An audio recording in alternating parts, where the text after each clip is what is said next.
আসসালামু আলাইকুম রহমতুল্লাহি ওয়া বারাকাতুহু। সম্মানিত দর্শক, অতি সম্প্রতি একটি খবর আমাদের মূল ধারার যে গণমাধ্যম মেইন স্ট্রিম মিডিয়া সেখানে ব্যাপকভাবে প্রচারিত হয়েছে। সেটি হলো ঢাকার বিভিন্ন জায়গাতে আওয়ামী লীগ ঝটিকা মিছিল করেছে। তার মধ্যে উত্তরাতে যে ঝটিকা মিছিলটি করেছে সেটা বেশ বড়সড় আকারে হয়েছে, দীর্ঘ সময় ধরে হয়েছে এবং উত্তরাতে এই যে মিটিংটি বা ঝটিকা মিছিলটি আওয়ামী লীগ করবে এটি ওখানকার স্থানীয় নেতৃবৃন্দ জানতো, পুলিশ জানতো, প্রতিপক্ষ জানতো, কিন্তু কেউ কিছু করতে পারেনি। এগুলো নিয়ে আওয়ামী বিরোধী যারা শক্তি, যারা আওয়ামী লীগকে ফ্যাসিবাদ রূপে, স্বৈরাচার রূপে আওয়ামী লীগের পতন কামনা করে, তাদের জন্য এটা রীতিমতো একটা বজ্রপাত এবং সরকারের জন্য রীতিমতো একটা অস্থির খবর। অতীতে যা হয় সেটা হলো সরকার সবসময় তার প্রতিপক্ষকে দমনের জন্য পুলিশকে ব্যবহার করে। তো এক্ষেত্রেও আওয়ামী লীগের মিছিল কেন নামলো এবং সেই মিছিল ভবিষ্যতে যেন নামতে না পারে, এ সকল বিষয় নিয়ে পুলিশ বাহিনীকে রীতিমতো সরকারের পক্ষ থেকে দায়ী করা হচ্ছে। এবং যিনি স্বরাষ্ট্র মন্ত্রণালয়ের দায়িত্বপ্রাপ্ত কর্তা রয়েছেন, এই ভদ্রলোক নিরেট ভদ্রলোক মানুষ, সহজ সরল জীবন, কথাবার্তা একদম অকপটের সব বলে ফেলেন। তিনি পুলিশকে জিজ্ঞাসা করেছেন বা পুলিশকে দায়ী করেছেন যে কেন এইভাবে একটা আওয়ামী লীগ মিছিল করতে পারলো। দ্বিতীয়ত তিনি নির্দেশনা দিয়েছেন যে আগামীতে যেন আওয়ামী লীগ কোনো অবস্থাতে এই ধরনের মিছিল করতে না পারে।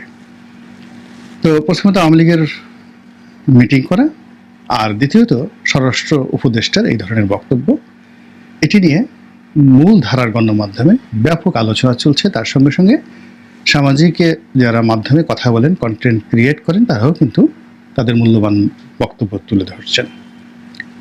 তাদের বক্তব্যটা হলো যে আওয়ামী লীগ তো এখন পর্যন্ত নিষিদ্ধ হয়নি, তো আওয়ামী লীগ নিষিদ্ধ হয়নি, কাজেই তাদেরকে মিছিল করতে দেয়া হবে না। এটা কেন স্বরাষ্ট্র উপদেষ্টা বললেন? এটা তো তার এখতিয়ার নেই, পুলিশ তো এই কাজ করতে পারে না। এক। দুই নম্বর হলো যে পুলিশকে এই কথা বলে তিনি তো সেই আগের যে ফ্যাসিবাদী ব্যবস্থা, জামাতকে দমন করার জন্য আওয়ামী লীগ যে কাজ করেছে, বিএনপিকে দমন করার জন্য আওয়ামী লীগ যে কাজ করেছে, ঠিক সেম কাজটি করলেন। তো তিনি এই পুরো পরিস্থিতি কেন রাজনৈতিকভাবে মোকাবেলা করলেন না? তাকে নিষিদ্ধ করেন অথবা কাউন্টার মিছিল করেন আপনার লোকজনকে দিয়ে, বিএনপিকে দিয়ে, বৈষম্য বিরোধী ছাত্রদেরকে দিয়ে। কেন তারা সেই কাজগুলো করতে পারছে না? এইগুলো নিয়ে চুলচেরা বিচার হচ্ছে, বিশ্লেষণ হচ্ছে। এখন আওয়ামী লীগের মিছিল দমন করার জন্য পুলিশ দায়িত্ববান হবেন কিনা, পুলিশ মুভ করবে কিনা, এগুলো নিয়ে নানা রকম গুজব ছড়িয়ে পড়েছে। সত্য এবং মিথ্যা আমি বলতে পারবো না, কিন্তু সামাজিক মাধ্যমে নানা রকম পোস্টার এবং ব্যানার লক্ষ্য করা যাচ্ছে। তো সেখানে বর্তমান যে আইজি সাহেব যেটি হয়েছে, সেই আইজি সাহেবকে বলা হচ্ছে ইনি মিস্টার বাহার, পুলিশের মহাপরিদর্শক। তার ছবি দিয়ে একটা বক্তব্য বলা হচ্ছে যে পুলিশ হত্যা এবং থানা লুটের যে ঘটনা, এই বিষয়গুলোর সুরাহা না হলে বা এই সংক্রান্ত মামলা না হলে পুলিশকে আওয়ামী বিরোধী যে মিছিল বন্ধ করার কাছে উৎসাহিত করা যাবে না।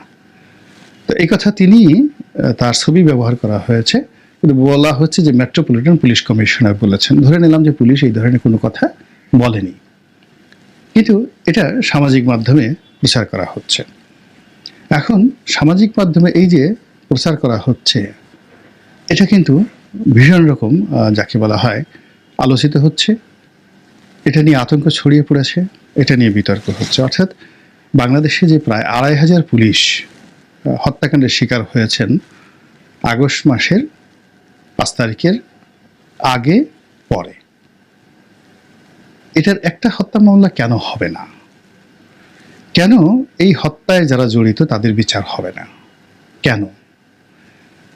থানাগুলো যে লুট হয়েছে, অনেক থানায় হাজার হাজার অস্ত্র, এর মধ্যে অনেকে থানায় অস্ত্র জমা রেখেছে।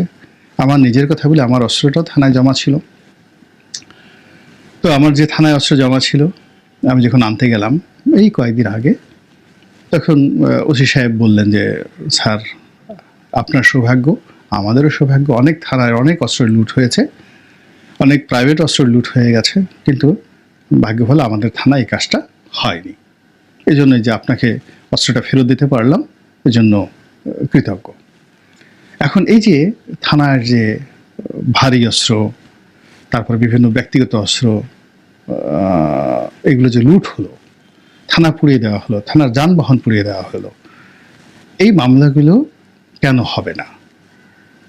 এটা নিয়ে বিভিন্ন মহল থেকে দাবি উঠছে, এবং এই দাবির সঙ্গে সঙ্গে পুলিশকে যত বেশি আপনি অ্যাক্টিভ করবেন, যত বেশি শক্তিশালী হবে, এই দাবি পুলিশের পক্ষ থেকে 1 নম্বর দাবি হিসেবে করা হবে। এবং পুলিশ এখন যে অবস্থাতে, গত সেই 3 মাসের মধ্যে তারা যেভাবে নিজেদেরকে গ্রুমিং করে ফেলেছে, অনেকটা আত্মবিশ্বাস ফিরে পেয়েছে। এভাবে যদি চলতে থাকে আগামী 3-4 মাসের মধ্যে এই থানা লুটের বিষয়ে, অস্ত্র লুটের বিষয় এবং পুলিশ হত্যার বিষয়ে অবশ্যই মামলা করার জন্য পুলিশ সর্বশক্তি নিয়োগ করবে। আপনি বোঝার চেষ্টা করুন যে সেই বিডিআর পিলখানা হত্যাকাণ্ড হয়েছে 2009 সালে, সেটি নিয়ে কত মানুষের শাস্তি হলো, কত মানুষ চাকরি হারালো, বিডিআরের নামটি চলে গেল, কিন্তু ওই যে অসন্তোষ রয়ে গেছে, এখন আবার নতুন করে কমিশন হয়েছে। ওই যে 71-এর রাজাকার আলবদর আর শামস যে হত্যাকাণ্ডগুলো ঘটিয়েছে, দেখেন সেই যুদ্ধাপরাধের বিচার হয়েছে। আবার এখন যে বিচারের জন্য এই যুদ্ধাপরাধ ট্রাইব্যুনাল গঠন করা হয়েছিল, আইসিটি, ইন্টারন্যাশনাল ওয়ার ক্রাইম যে ট্রাইব্যুনাল, তো সেই ট্রাইব্যুনালে এখন আবার আওয়ামী লীগ নেতাদের বিচার হচ্ছে। সেখানে রাশেদ খান মেনন, হাসিনা লোকানিউ, তারপরে সালমান এফ রহমান, তারপরে আইনমন্ত্রী আনিসুল হক, সাবেক আইনমন্ত্রী, এরপর সাবেক খাদ্যমন্ত্রী কামরুল ইসলাম সহ সব নেতাদেরকে সেখানে পিঠ মোড়া করে বেঁধে, প্রথমে সেখানে তাদেরকে খুব জামায়াদের আনা হতো, আর এখন তাদের সেই সম্পর্কে নেতিবাচক কথাবার্তা হচ্ছে যে তারা কোর্টে এসে ভাব দেখান, হাসেন, হাত নাড়েন, তারপর সে বিভিন্ন মন্তব্য করেন, দেখা হবে, আবার যুদ্ধ করব, বেঁচে থাকতে হবে লড়াই করে, ভালো আছি, দোয়া করো। তো এই যে হাত নাড়ানোর কারণে তাদের দেখা গেল যে প্রথমে তাদেরকে হাত করা পড়ানো হলো সামনে, এবং এতেও তাদের লজ্জা হয়নি, তারা সেই হাত নাড়াচাড়ি করতো হাত করা পড়া অবস্থায়। এখন দেখলাম যে এদেরকে পিঠ মোড়া করে বেঁধে পিছনে হ্যান্ডকাপ পরিয়ে, তারপর হেলমেট, পুরো হেলমেট মাথায় দিয়ে এমনভাবে আনা হচ্ছে যে তারা মাথা উঁচু করতে পারছেন না, তাদের যে 32টা দাঁত বের করে যেটা ভেস্কি দিবেন, ওই অবস্থা এখন আর তাদের কারো নেই। বরং কয়েকদিন আগে সাবেক যে খাদ্যমন্ত্রী বা সাবেক আইনমন্ত্রী কামরুল ইসলাম ঢাকা কোর্টে গিয়ে একটা বেশ লাটগিরি দেখিয়েছিলেন। তিনি হেঁটে উঠতে পারবেন না, গালাগালি করেছেন, ফাজলামও পেয়েছো, মস্কারা পেয়েছো, লিফট চালু নাই কেন। তো এই যে তার চেয়ে বয়স্ক মানুষ ডক্টর মোহাম্মদ ইউনূসকে যখন এভাবে উঠানো হতো, তখন তো তিনি এই ধরনের কথা বলেননি। তো এই যে তার কারণে কি হলো, এখন দেখা গেল যে তাকে এই কোর্টে উঠানোর আগে এখন পিঠমোড়া করে বেঁধে তারপরে তাকে হ্যান্ডকাপ পরিয়ে উঠানো হচ্ছে, এবং এই হ্যান্ডকাপ পরানোর সময় তিনি বলছেন যে আস্তে করে আমি খুব ব্যথা পাচ্ছি। এই যে কণ্ঠটা যে তার নরম হয়ে যাচ্ছে। তো তদ্রূপ মানে পুলিশ এমন একটা সংগঠন, এটা বাংলাদেশের সবচেয়ে প্রাচীনতম সংগঠন, পাক ভারত উপমহাদেশের সবচেয়ে বনেদি এবং সবচেয়ে প্রাচীনতম সংগঠন। এটার যে রুলস অফ বিজনেস, এটি আমাদের সেনাবাহিনীর চাইতে বেটার। এদের যে ট্রেনিং, এদের যে রেকর্ড, আপনি কি দেখেন আর্মি মিউজিয়ামে, সেনাবাহিনীর মিউজিয়ামে তাদের যে রেকর্ড রয়েছে, তার চেয়ে পুলিশের যে রেকর্ড অনেক স্ট্রং, অনেক স্ট্রং। এবং পাবলিকের সঙ্গে অ্যাকশন রিয়াকশন, রাজনীতি নিয়ন্ত্রণ, মুহূর্তের মধ্যে পরিবর্তিত পরিস্থিতির সঙ্গে অ্যাডাপশন, এই ক্ষমতা সরকারি কর্মকর্তাদের মধ্যে সবচেয়ে বেশি আছে পুলিশের।